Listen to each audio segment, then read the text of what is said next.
नमस्कार, जय श्री सीताराम। प्रिय मित्रों, आप सभी लोगों का स्वागत है हमारे आज के खास प्रोग्राम में। आज का ये जो प्रोग्राम है रक्षा बंधन के शुभ मुहूर्त पर है।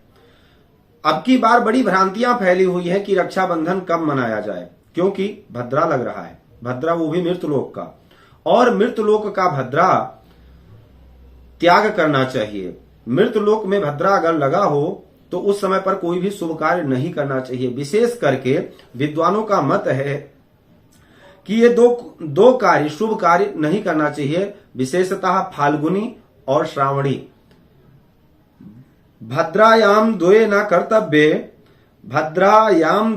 कर्तव्ये श्रावणी फाल्गुनी तथा श्रावणी नृपत हंति ग्रामम दहत फाल्गुनी। ग्राम फाल्गुनी जो तिथि, फाल्गुनी जो मनाते हैं होलिका दहन अगर भद्रा काल में किया जाए तो वो ग्राम के लिए अच्छा नहीं है, आपके क्षेत्र के लिए अच्छा नहीं है। कहीं ना कहीं कोई ना कोई आपदा लेकर के आएगी। और श्रावणी यानी यही जो श्रावणी कर्म है, यज्ञोपवीत संस्कार है, रक्षाबंधन है, ये सब अगर मनाया जाए तो इसमें कहीं ना कहीं नृपत यानी राजा को कष्ट होता है, राजा के लिए ये हानिकारक है। तो रक्षाबंधन का शुभ समय क्या होना चाहिए? देखिए, 10:58 पर पूर्णिमा तिथि प्रारंभ हो रही है और 10:58 पर ही भद्रा काल प्रारंभ हो जाएगा, जो रात्रि के 9:01 तक रहेगा। पूर्णिमा तिथि अगले दिन यानी 31 तारीख को 7 कुछ मिनट तक रहेगी। और विद्वानों का ये भी मत है निर्णय सिंधु के आधार से कि नंदा या दर्शने रक्षा बलिदानम दशासुच्च भद्रायाम गोकुल क्रीड़ा देश नाशाय जायते। भद्रा काल में यानी प्रतिपदा युक्त ये दो कार्य भी नहीं करना चाहिए। इसको प्रतिपदा से युक्त ना करें। निर्णय सिंधु ब्रह्मवैवर्त पुराण का मत है ये। तो यानी 31 तारीख को रक्षाबंधन हम नहीं मना सकते। साफ लिखा हुआ है कि प्रतिपदा यानी नंदा युक्त नहीं मनाना चाहिए। अब भद्रा पर एक बार गहराई से विचार करते हैं। विद्वानों का मत है कि दिवा सर्पमुखी भद्रा, रात्रि भद्रा च वृश्य की। दिन में अगर भद्रा लगती है तो वो सर्पमुखी मानी जाती है। दिवा सर्पमुखी भद्रा, रात्रो भद्रा च वृश्य की। आप सभी को पता है सर्प के मुख में जहर होता है। सर्प मुख से वार करता है, मुख से काटता है। और बिच्छू मुख से भी काटती है, मुख में भी जहर है और पूंछ में भी जहर है, पूंछ से डंक मारती है। दोनों में परेशानी है। और दिवा भद्रा यदा रात्रो, रात्रि भद्रा यदा दिने। दिवा में अगर भद्रा लगती है यानी दिन में अगर भद्रा लगती है तो रात्रि में उसका कोई दोष नहीं माना जाएगा। यानी दिन की भद्रा रात्रि में कोई प्रभाव नहीं होगा, उसका कोई कुप्रभाव नहीं होगा। रात्रि में अगर रात्रि के समय में कोई भद्रा लगी है अगर, तो उसका दिन में कोई कुप्रभाव नहीं होगा। इसलिए कहा गया है दिवा भद्रा यदा रात्रो, रात्रि भद्रा यदा दिनो। तो कहने का मेन तात्पर्य यह है कि 10:58 पर पूर्णिमा लगेगी और 10:58 पर ही भद्रा काल लग जाएगा। तो रक्षा सूत्र कब बांधना चाहिए, रक्षाबंधन कब मनाना चाहिए? 31 को मना ही नहीं सकते क्योंकि वो नंदायाम युक्त पूर्णिमा है। तो इसका मतलब 30 तारीख को ही रक्षाबंधन मनाना है। तो कब मनाना है?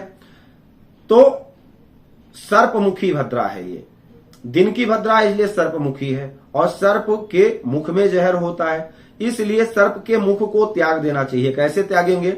जैसे मान लीजिए 10:58 यानी 11 बजे, मान लीजिए 11 बजे से भद्रा प्रारंभ है और 9:01 तक है, यानी 10 घंटे की भद्रा है। अब 10 घंटे को 3 भागों में बांट दीजिए, यानी 3.5 पौने 4 घंटे का एक भाग होगा। 4 घंटे मान लीजिए, आप 4 घंटे टाल दीजिए। भद्रा लगने के बाद आप 4 घंटे को हटा दीजिए, भद्रा का मुख हट जाएगा और उसके बाद पीठ और पूंछ में कार्य कर लीजिए, कोई दोष नहीं होगा।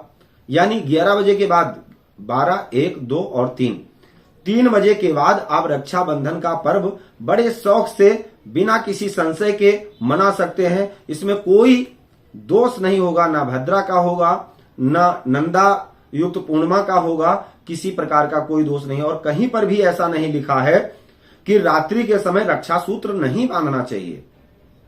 रक्षा सूत्र क्या है? लाल और पीले कलर का धागा, कच्चा धागा, जो बहन या पंडित जी लोग अपने जजमान को बांधते हैं।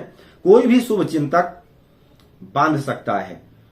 ये आशीर्वाद या एक शुभ कामना है। ये आशीर्वाद रूपी रक्षा सूत्र है, प्रेम का बंधन है।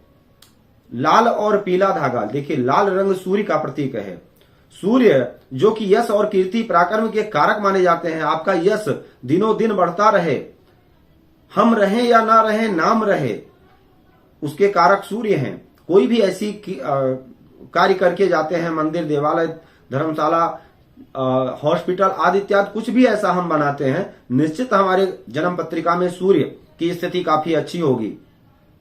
घर में सुख शांति, धन की बरकत और धन का आवागमन अच्छा होना, धन पुत्र परिवार से घर सुसज्जित रहना, ये देवगुरु बृहस्पति प्रदान करते हैं। जिनका पीत वर्ण है यानी पीला धागा बृहस्पति का प्रतीक है और लाल धागा सूर्य का प्रतीक है। लाल और पीले धागे का जो कच्चा सूत्र है, ये आशीर्वाद रूप, अपना स्नेह रूपी जो धागा है, बहन अपने भाई को बांधती है, पंडित जी अपने जजमान को बांधते हैं, मंत्र बोलते हैं, एन बद्धो बली राजा दानवेंद्रो महाबला तेन स्वाम प्रतिबंधाम रक्षे माचल माचल।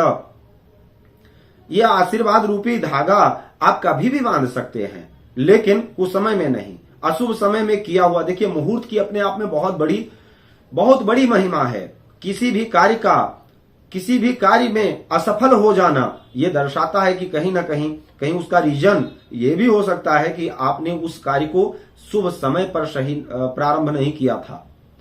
तो भ्रम को ना पालते हुए दोपहर में 3 बजे के बाद आप रक्षा बंधन मना सकते हैं। कोई संशय नहीं है, कोई दोष नहीं होगा। कुछ लोगों का मत ये भी है कि आप अभिजीत मुहूर्त में, यानी आधे पौने घंटे का जो एक मुहूर्त होता है, हर दिन 12 बजे के पहले आसपास में ही होता है, हर दिन का अलग अलग टाइम होता है, उसमें आप बांधिए रक्षाबंधन को। लेकिन अब जैसे मान लीजिए एक व्यक्ति आपका सहयोगी है और एक व्यक्ति आपका विरोधी है, जैसे भद्रा अशुभ है, अभिजीत मुहूर्त शुभ है, तो क्यों ऐसे कार्य करें जिसमें एक नुकसान पहुंचा रहा है, एक लाभ दे रहा है। हम भद्रा को हटा देते हैं, भद्रा का मुख त्याग दीजिए, उसके बाद कार्य कीजिए, निश्चित है आपको लाभ मिलेगा। तो आज के लिए सिर्फ इतना ही। अगर आपका कोई और भी प्रश्न है, अपनी कुंडली का परामर्श चाहते हैं, अपनी कुंडली मिलान करवाना चाहते हैं, संपूर्ण कुंडली का फलादेश करवाना चाहते हैं, तो स्क्रीन पर दिए गए नंबर पर संपर्क कर सकते हैं। जय सिया राम।